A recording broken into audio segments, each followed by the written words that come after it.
So in preparation for the upcoming Euros, we've decided to do a series of workshops on adjudication. This workshop will be about feedback, and I'm going to cover three main areas. Firstly, I'm going to cover how to take notes in order to improve the feedback that you're going to give at the end of the debate. Second of all, I'm going to discuss how to give better rationale, so as in how to explain to teams that they came in the position that they did.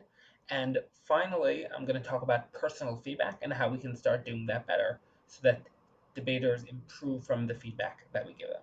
Starting off with how to take notes throughout the round. Now, this is something I think is incredibly crucial in changing the feedback that we give after the round, and I think it starts in the way that we take our notes. So what I recommend doing is, while you're taking your notes, have a separate piece of paper where you write two things down. First of all, you write the bottom lines each team's attempted to prove. Okay, so either attempted or actually did prove, right? Secondly, I like to write down the conclusions I have about each one of these points. This doesn't have to be a fully fledged conclusion. This could be just a note that you have about it, or a piece of feedback that you have about it, or just the words underanalyzed.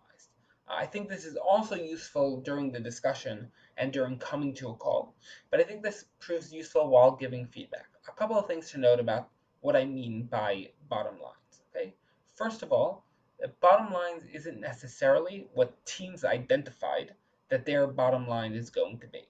So if a team says, I'm going to prove X, that doesn't necessarily mean that that bottom line will be written down, because X isn't necessarily what they proved, right? They may have actually proved something different, right? Second of all, when you putting the bottom lines that they proved isn't necessarily something that they said they were going to prove. It could be something like a characterization that they made throughout the debate that might be useful to the debate and to how you judge that debate, right?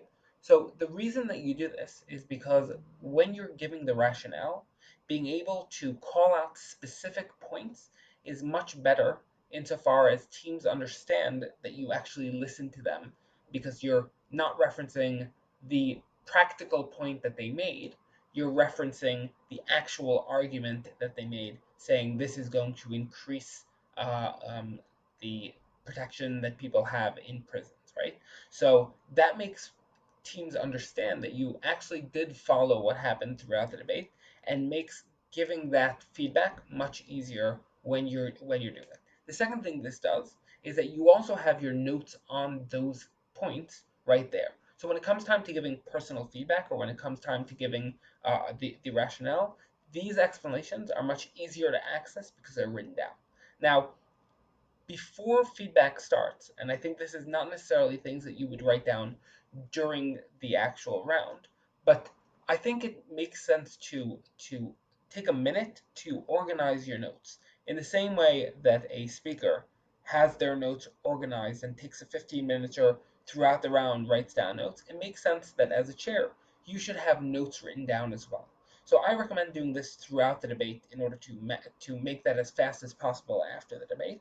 But even if you don't do this throughout the debate, after you've decided your call, it makes sense to have something written down for you to structure your feedback based on that.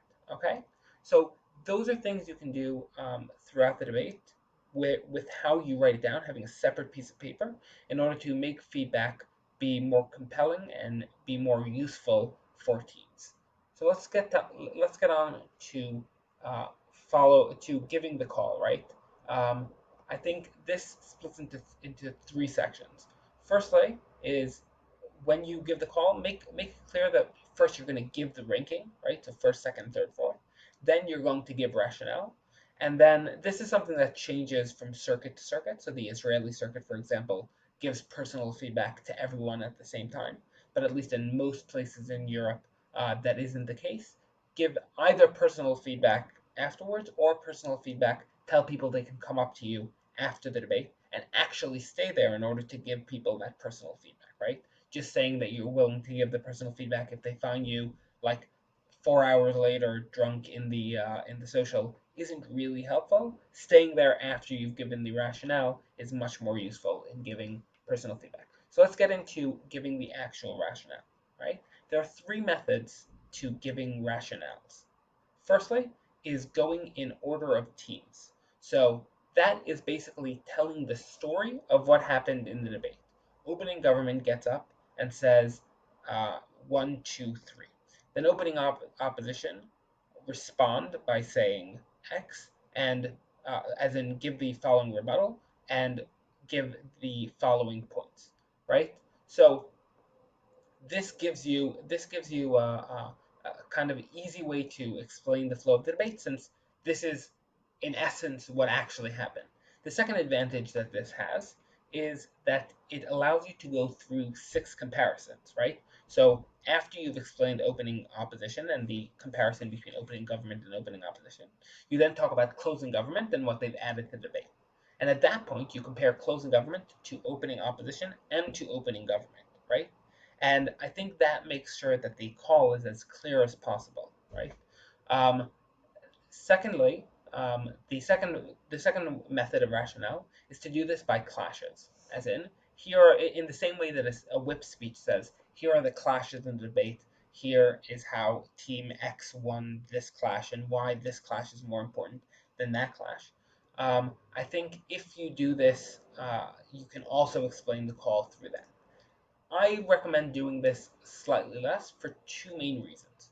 One is teams don't necessarily know when they should be paying most attention.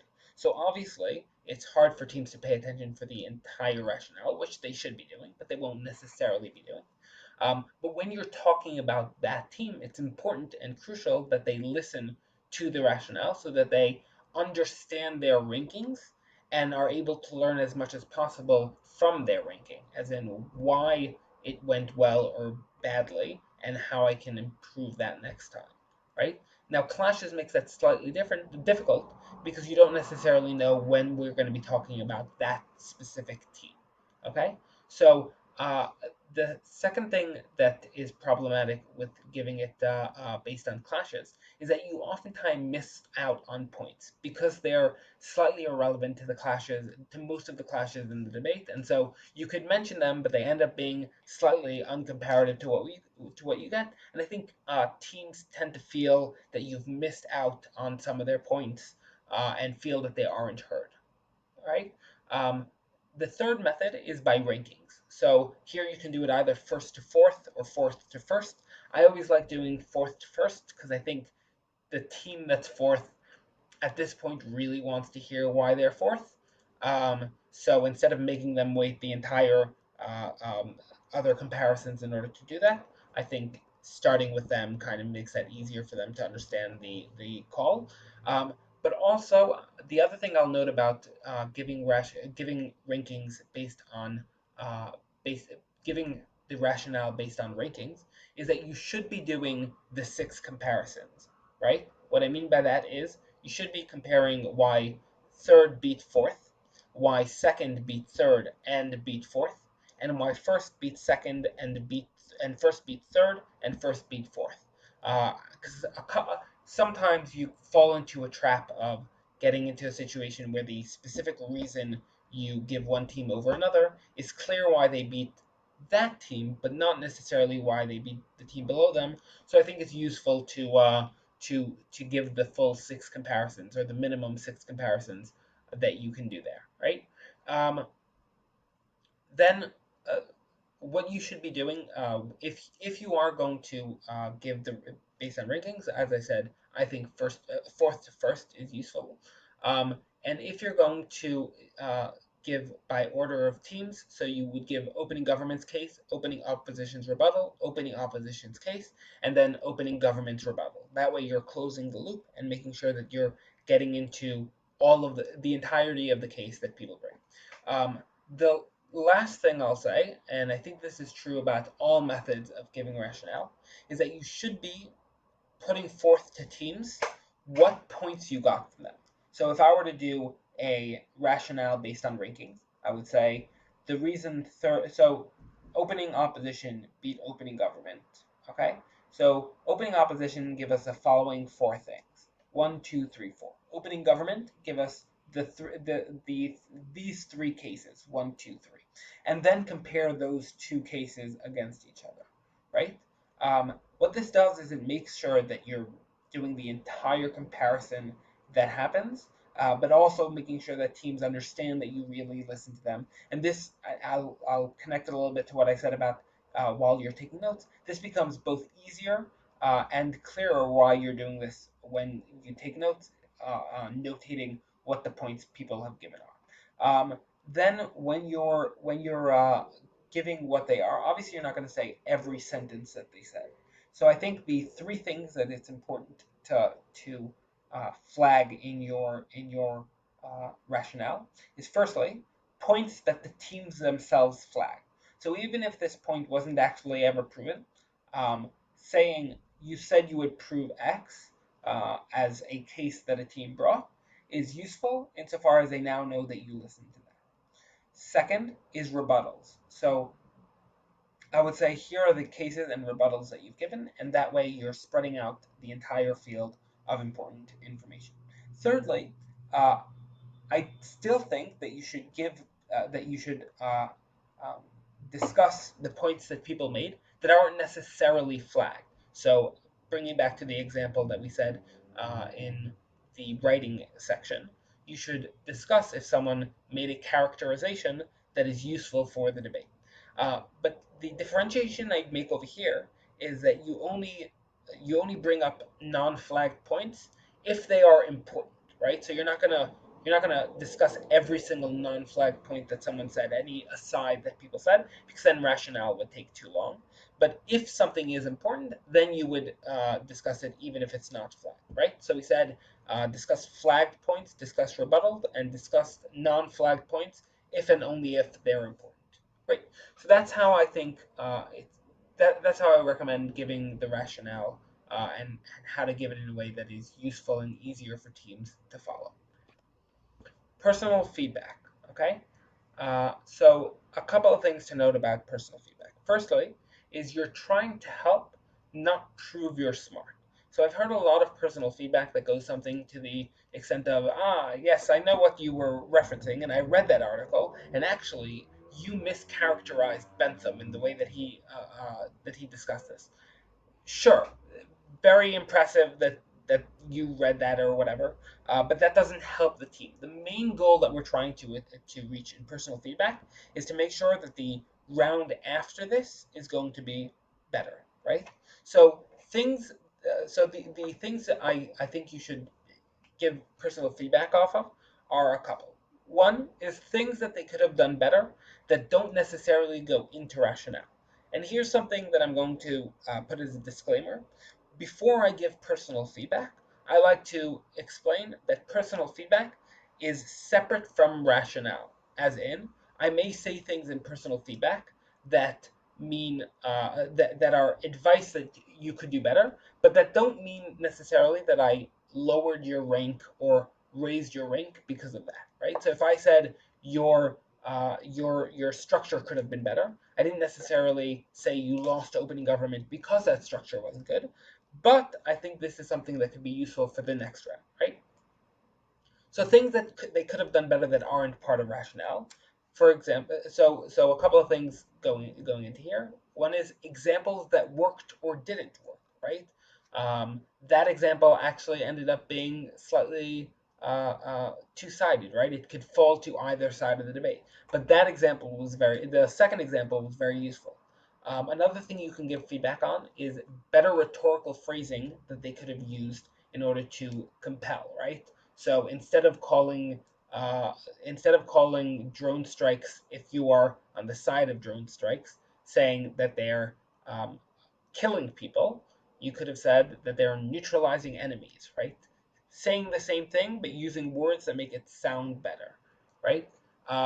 Places where their analysis could have been better, not necessarily something that ended up being part of the debate, but just tweaks to their argumentation that could have made their argumentation better, or arguments or premises that, though they weren't attacked, and so I didn't discuss them in rationale, they weren't very robust, and you could have A, you should notice that they weren't very robust, and B, you could strengthen them in the following ways. Another thing you can give feedback on in personal feedback is structure, as I said earlier. But you can also discuss case strategy.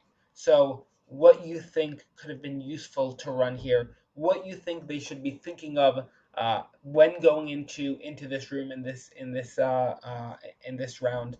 And I think that's something that chairs are often able to give to shed light on that teams don't necessarily think about, and I think that could be useful. And finally, one other thing to give personal feedback on is discussing other options that they are able to other cases that they could have run, especially when they can be used in other debates. So this isn't something that is very specific, tailored to this debate that I would discuss in case strategy, but something that is a case that is useful in most intervention debates, for example, right?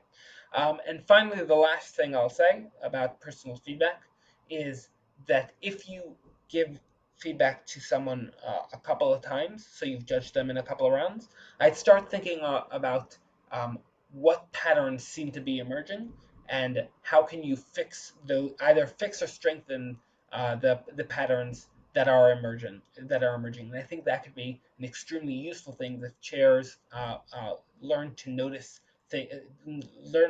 patterns and try and help people in those patterns.